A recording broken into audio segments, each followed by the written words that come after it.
बच्चों अब हम आयनिक बॉन्ड्स में कंटिन्यू करेंगे। हमने NaCl वाला एग्जाम्पल देखा था, अब दूसरा एग्जाम्पल भी देखिए, जैसे कि MgCl2।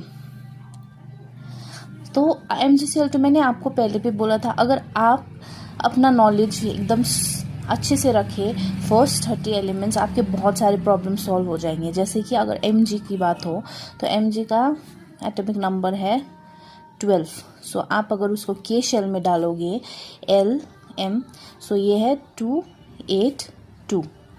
और क्लोरीन आप अगर डालोगे तो अगेन 17 है, सो इसका K शेल में बनेगा Lm 287। सो यही है आपका इलेक्ट्रॉनिक डॉट स्ट्रक्चर।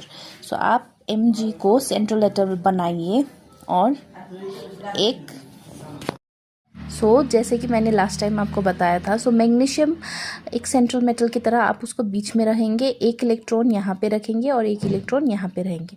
और क्लोरीन के जैसे कि आपने देखा लास्ट में 7 है, तो यहाँ पे आपने 7 बना लिए और यहाँ पे आपने 7 बना लिए। क्लोरीन है गैर धातु या फिर नॉन मेटल, सो उसको इलेक्ट्रॉन की ज़रूरत है और Mg जो है वो देना चाहता है ताकि वो ऑक्टेट बन जाए। तो क्या होगा, इस क्लोरीन को 1 की ज़रूरत है क्योंकि वो 8 बनना चाहता है, इस क्लोरीन को भी 1 की ज़रूरत है क्योंकि वो 8 बनना चाहता है, और मैग्नीशियम दोनों इलेक्ट्रॉन देना चाहते हैं। तो इसीलिए मैग्नीशियम 1 इलेक्ट्रॉन यहाँ देगा और दूसरा इलेक्ट्रॉन यहाँ पर देगा।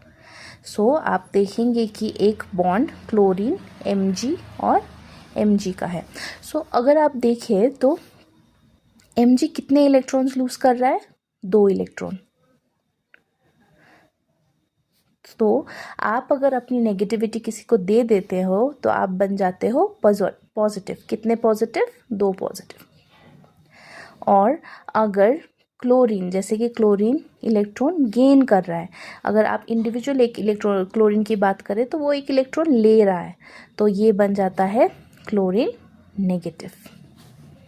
और ये आयंस हैं जो बनते हैं, और ये है जो आयनिक बॉन्ड जैसे बनता है। Mg इसको भी दे रहा है और Mg इसको भी दे रहा है।